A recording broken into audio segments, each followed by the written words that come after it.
Instead of mourning her son's diagnosis of autism, Kristine Barnett fostered his passions and interests. She was once told her son Jacob might never be able to speak. Now her 15-year-old son is on track to become a Nobel Prize winner for his work in theoretical physics.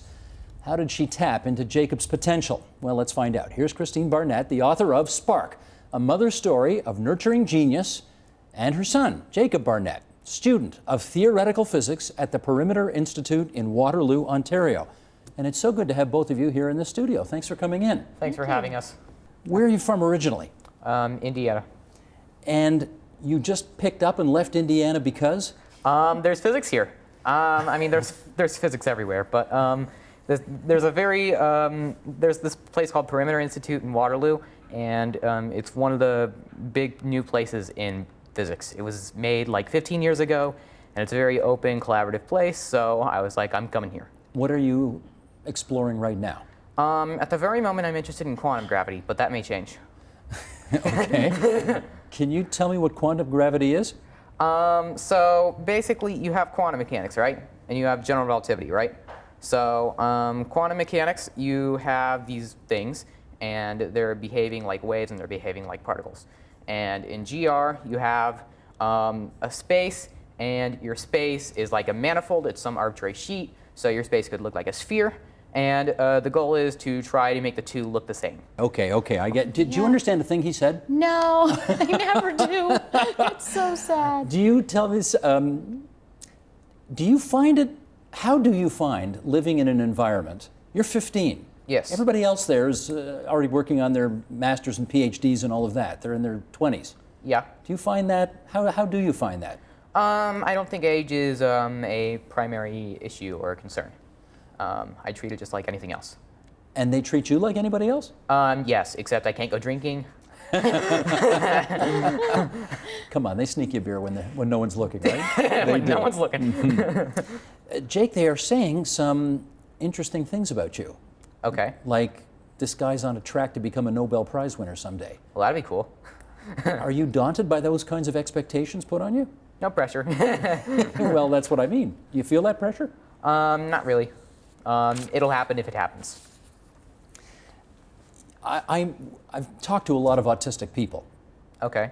Well, you're talking to another one. I was going to say, you're autistic. Yes. But you're not like any other autistic kid, you'll forgive me for using the word, that I've ever met before. Okay. Most people, I think, are not happy to be autistic. Well, I'm very happy to be autistic. You are happy about it? Yes. Why? Without being if I was not autistic, I would not be at the place I am right now. Autism is my way of thinking, it's my way of viewing the world, and it's because of that I'm able to do what I'm able to do best. Now, clearly, there are some extraordinary things that you can do because of your autism. Are there some other things you can't do because of your autism? I'm not very good at writing. Yeah, but no 15-year-old kid's good at writing, so that's not saying much. No, but I am bad at writing compared to other people. Okay. I hear you're not much of a skater yet either. Not yet. We got to work on that. Yeah, we got to work on it. Okay, but I seriously, keep falling. folks, is there anything is there anything that because you're autistic you really have discovered, geez, I can't do this at all? I don't feel like that. Every time that it's like, oh, you're autistic, you can't do this, that's a challenge that you can accept to show people that you can do it. Okay. Just because it's harder doesn't mean that you can't do it. True enough. Okay, your turn. How did you find out? How old was he when you found out that he was autistic? He was 2 years old. What was he manifesting? He had stopped communicating with everybody. So he had, over a period of about 6 months, he lost all of his language. So he had been speaking and then just stopped? And stopped, completely stopped. And were you told, I mean, when you were no doubt speculating at that time why this was happening, what were you thinking? Well, it seemed like Jacob just had these really unique interests to me, and that he was very independent, which I found, that's actually true. But it got really scary when he didn't say mommy, he didn't say daddy anymore. There were some things going on that were just really frightening. And the professionals at the time told us that he would probably never really speak again. So, boy, were they wrong. Yeah, that was a... Was this in Indiana? Yeah, this was in Indiana, but I think at the time that was just, no matter where you would have been, that was what we thought of kids with autism. There were really no models to look up to. There was nobody who was showing what can somebody with autism really do. So when you got this diagnosis that your son is autistic and he's never going to speak again, what was your reaction? Well, I mean, at first I was just completely devastated. You know, when they said it's a lifelong prognosis and we would need to look at who was going to care for him when we weren't around someday. So it was pretty scary. You accepted that they were, of course, right. Well, yeah. I mean, I believed them. They were my doctors and therapists and people that we trusted. And everybody was really, I feel like to this day, a lot of those people are good friends with us because we were just fighting to help Jacob. So where did the spark come from? Where did that come from, that idea that, you know what, I'm going to reject what all of the professionals who ought to know think, and I have a different idea? How'd that happen? Well, that is what happened. It really, I had a lot of people think that maybe I had just lost my mind. They just could not believe that I would reject the traditional therapies that were there. But what happened was I was running this little daycare at the time, and I had other typical children in my care, and they were just having so much fun being little kids. They were just running around in the sprinkler. They had this wonder and abandon about them, just reckless childhood joy. And it seemed like all we were doing was focusing on what Jacob couldn't do. And that was the therapy protocol. Just wake up every morning and do about 40 to 60 hours a week, focused everything on what was difficult for him. And to me, when I took a step back and looked at it and looked at the other children just having this wonderful childhood time, it just seemed like that was not the right path, to focus on what we could do, what he couldn't do all day long. So tell me about that night under the stars. Well, I had a teacher come to our house and she told me, Jacob will never talk, he will never learn to read, give up hope, just get rid of his alphabet cards, get rid of everything. And so the next day I decided just not to send him back to the school. I didn't put him back on the bus, and that was a very difficult decision. What I did decide to do was to sneak away when I was supposed to be doing therapy. At the end of the day, I just put extra hours into the end of the day, and we went out under the stars and just played jazz music, turned the fog lights on, danced. How old was he at the time? He was 3. So you have no memory of any of this? I have slight memory, but not much. Okay. And what happened when you did that night under the stars? Well, I had brought a little box of popsicles along with me, and we sat on the roof of the car and we just looked up at the stars, this big wide sky full of stars. And for the first time, he reached over at me and he grabbed a popsicle. And that was the first real interest he had shown in us in quite a while. I mean, probably a year. And so from that point on, it's like when I found this common interest with Jacob, from that point on, he was a little bit more willing to come into the world that I was in. So. But I can imagine the conversation you then had with your husband, which is, honey, we're going to disregard everything the professionals are saying. I've got an idea, and we're going to pursue my idea. How did that go over? It didn't go over very well. My husband also has strong opinions. He was a very traditional person who, had worked his whole life to give these boys that we had a life that was typical, and he wanted them to go to school. He wanted them to do what every typical kid got to do, and but I just knew that it wasn't right. They had given up hope for Jacob, and I hadn't. So when the night under the stars represented a breakthrough, I guess you came to realize we're going to have to do something different with him in terms of education, in terms of where to go now. What happened then? So then at that point, people thought I was even a little more crazy, because some of these things that he liked to do were considered repetitive behaviors. So he would play with a glass and just look at the light, twisting it for hours on end. And instead of taking that away, I would give him 50 glasses, filled all different levels, and let him explore. So I just followed Jacob and really surrounded him with whatever he seemed to love. And the more I did that, the more it worked. It worked, meaning what? Well, he started talking again, and people were just baffled. Can you tell us about that moment when he said his first words in, I guess, what would have been like a year or two or something? Oh gosh, that moment. That was like music. I mean, you know, hearing him talk, because everybody had said that was an impossible thing. What did he say? And well, I put him to bed every night, and I would tuck him in, and I would say, "Good night, baby Jacob. You're my baby angel, and I love you very much." And one night he reached up, and he just completely unexpectedly looked me straight in the eyes, and he said, "Night night, baby bagel." So all along, I guess he thought I'd been calling him a bagel. Or he thought you were Jewish. Maybe, but other than that, I was just so happy that he was talking. It was like a miracle happening. So. You don't remember that, do you? Not that particular instance. No, but that must have been, wow. It must have been. It must have been. You were there. It must have been. You've now gotten involved with other, I mean, this is clearly a breakthrough of monumental proportions, and you've now taken this approach with other autistic children as well. Tell us about that. Well, at first it was hard to get any of them to sign on, because, you know, what I was doing was completely opposite of what everybody else was doing. But there was this giant influx of children with autism in Indiana. Just a huge, if you look at incident rate charts, you'll just see a huge increase. I think it's 2,000% the year that he turned 3. And people were just desperate to do anything they could. And I had a little garage that I set up. It was, you know, converted into a little school, and I just started working with the kids for free after I was done with daycare. And throughout the course of every semester, I reached about 200 kids and was able to repeat the results with almost all of the kids that I worked with. And so, have you told the professionals about this?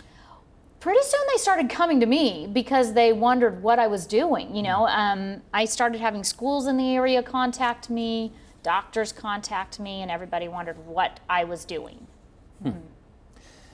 You have done something that usually only kind of big name superstars do. You gave a TED Talk. Yes. And I want to play a little clip from this TED Talk. Cool. Because you're talking about discovering what individuals are good at, and you started to talk about Sir Isaac Newton, who was a fair scientist in his time. I think it's accurate to say. Yeah, probably top scientist of the 17th century. Yeah, I think so. So let's play this clip and then we'll come back and chat, okay? Okay, cool. Roll tape, please. In 1665, Isaac Newton was at the University of Cambridge. Now, for those of you who really know your history, at that time, Cambridge had closed due to the plague.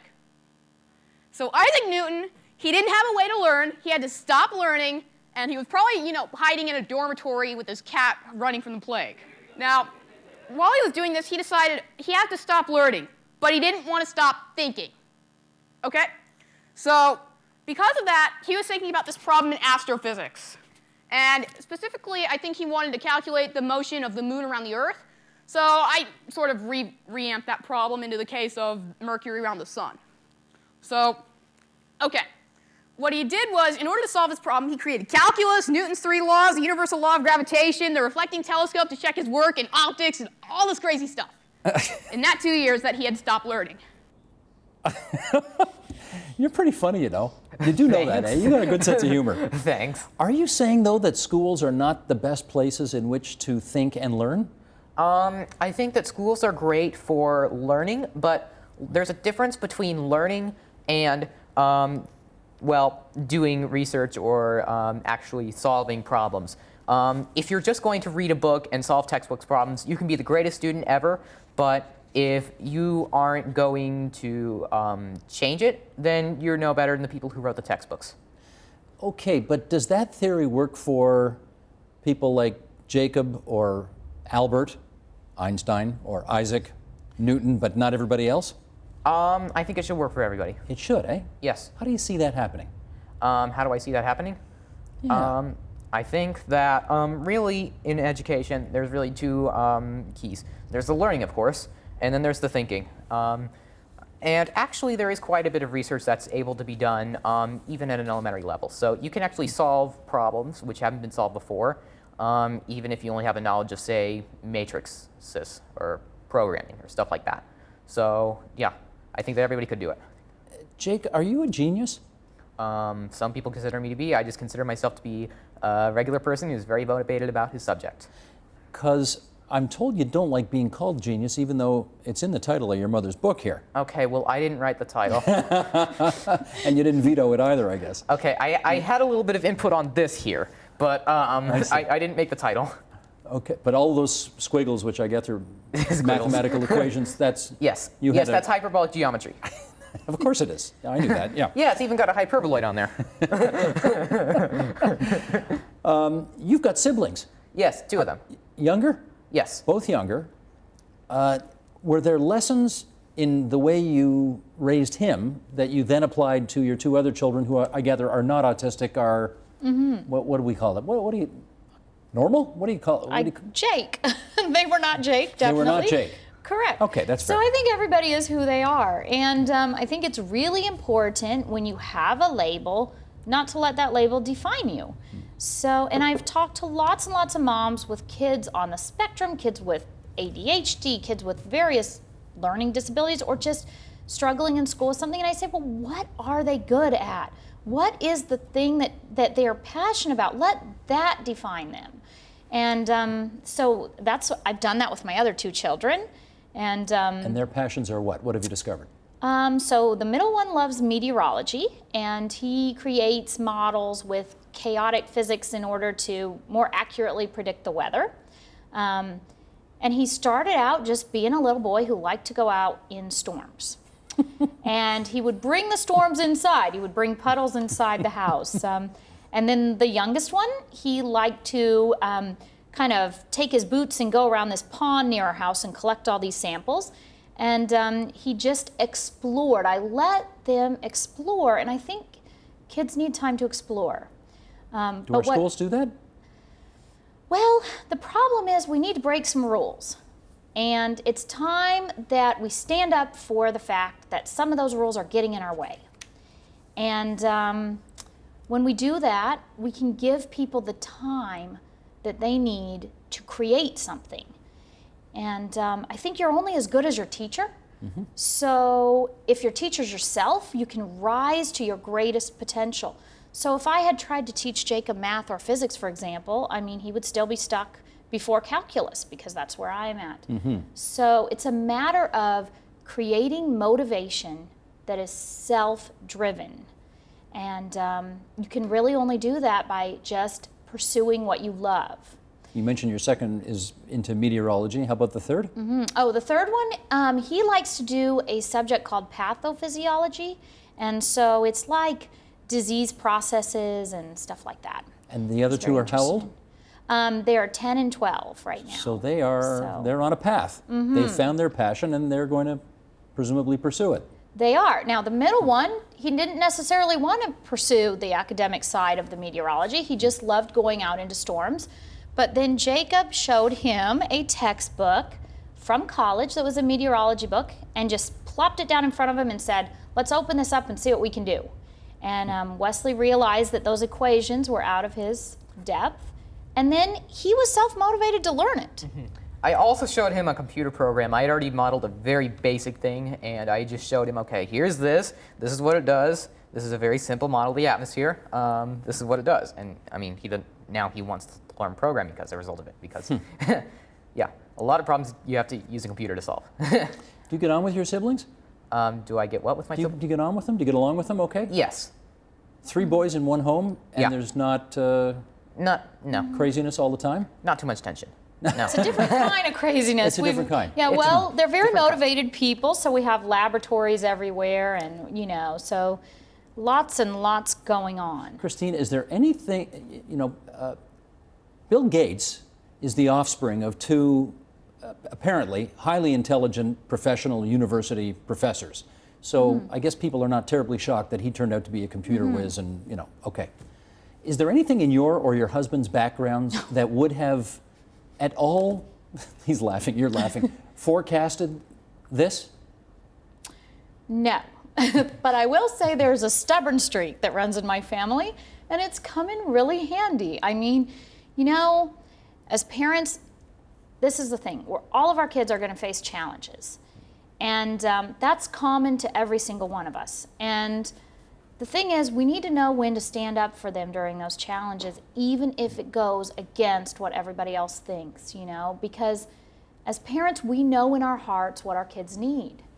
And we need to trust that a little more and give ourselves permission to follow our gut instincts for our kids. Let me ask you, Jake, one last question, and that is, we just got some test scores back. The province of Ontario tests kids in 3 different grades for how well they're doing at math. And for the last few years, the math scores have been coming down. And the thinking is that young people today are afraid of maths and sciences. They're just not comfortable learning that kind of stuff. It's outside their comfort zone. What would you say to kids to try to demystify or make them more comfortable with the idea that math can be fascinating, interesting, fun, accessible, and they should overcome their fear? Math is very interesting. Everything in mathematics is just a picture, and there is a lot more to mathematics than x squared plus 1 is 2 or something like that. Really, I would characterize mathematics as the study of symmetry, and I would characterize physics as the study of structure in nature. But I mean, just mathematics is structure and mathematics is symmetry. So can anybody do it? Anybody can do it, just as long as you apply yourself. Okay. Boy, is it a pleasure to meet you. And you draw the pictures. And you draw the pictures as you did on the front of the book. You have to draw the pictures for the equations, otherwise it's nonsense. Is that you? Yeah, that's me. Cute picture. It's a great pleasure to meet you both. Kristine Barnett, Jacob Barnett. I don't think I've ever met anybody like you two before, so this was a real pleasure for us too. Thank you. Thank you. Support Ontario's public television. Donate at tvo.org.